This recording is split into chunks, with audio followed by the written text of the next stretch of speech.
네, 생활에 보탬이 되는 친절한 경제 시간입니다.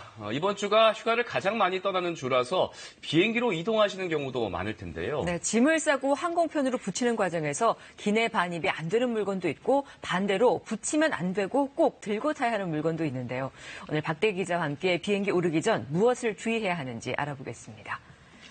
박 기자, 비행기 안에 뭘 갖고 탈 수 있는지 좀 헷갈릴 때가 있거든요. 네, 그렇습니다. 보통은 이제 기내 반입 금지라고 이렇게 말을 많이 하는데요.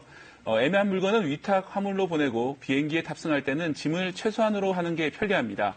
하지만 이런 상식과는 반대로 붙이는 짐으로는 안 되고 들고 타야만 하는 물건이 있습니다. 바로 휴대전화 같은 전자제품의 여분 배터리나 보조 배터리들입니다. 리튬 이온 배터리라고 부르는 것들인데 위탁 수화물에 넣으면 안 되고 반드시 비행기에 들고 탑승해야 합니다. 이렇게 들고 타야 하는 것은 전자담배와 휴대용 소형 라이터 등이 더 있습니다. 기내 흡연은 안 되지만 전자담배는 들고 타야 하는 것을 주의하시고요.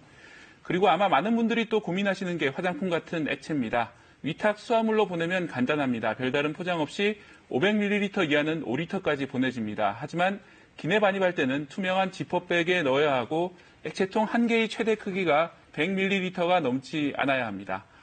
또 김치 같은 액체 음식은 유아용 음식을 제외하고는 위탁으로만 보낼 수 있습니다. 칼이나 호신용 도구, 망치 같은 큰 공구류도 마찬가지입니다. 저도 종종 실수하는 것이 손톱깎이인데요. 소형 손톱깎이는 기내 반입이 가능하지만 칼이 달린 경우에는 불가능합니다. 전자담배의 경우에는 기내 반입이 허용되지만 도착 국가에서 사용이 금지된 경우도 많이 있습니다.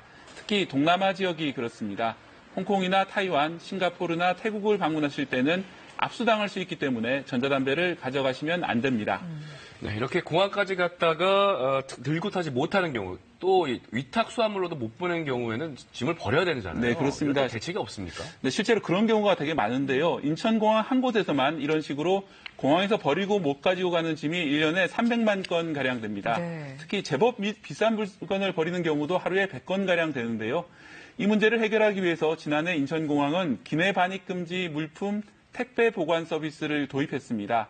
출국장 근처에 전용 부스를 마련해서 반입이 금지된 물건을 집으로 붙여주거나 여행에서 돌아올 때까지 보관해주는 서비스입니다. 운영은 오전 6시부터 저녁 8시까지입니다. 위탁 수화물로 보낸 짐이 공항에서 분실되거나 깨져버리는 경우도 종종 있습니다.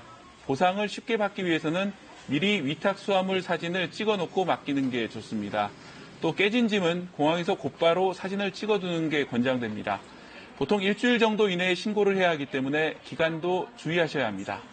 네, 여행 보험에 가입하는 분들도 계신데요. 이렇다면 분실물 좀 보호를 받을 수 있는 거죠? 네, 그렇습니다. 이제 여행자 보험에 가입하면 보상을 받을 수 있는 경우가 많습니다.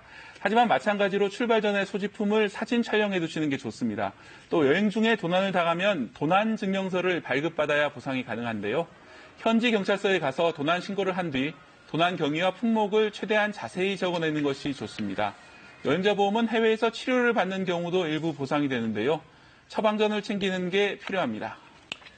해외여행이 위험한 국가도 있잖아요. 네. 이런 국가들 어디서 확인할 수 있나요? 네, 외교부에서 이제 경보제도를 운영하고 있는데요. 여행 경보를 발령한 지역이 있습니다. 4단계로 나뉘는데 그중 위험한 3단계 이상을 주로 보셔야 합니다. 가장 높은 등급은 흑색 경보, 즉 여행 금지 지역입니다. 그 다음 등급 적색 경보는 긴급 용무를 제외하고는 가급적 여행을 취소해야 할 지역인데요.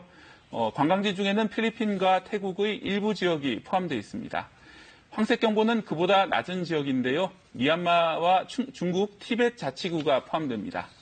외교부는 적색 경보 지역부터는 여행을 삼가달라고 당부하고 있습니다. 이런 여행 경보는 보통 한 지역에 몇 년 이상에 걸쳐 내려지는데요. 또 단기적인 문제 때문에 내려지는 특별 여행 경보 제도도 따로 있습니다. 지금은 거의 전시 상태인 필리핀 민다나오 섬 지역과 이집트 서안 지역 등의 특별 여행 경보가 내려져 있습니다.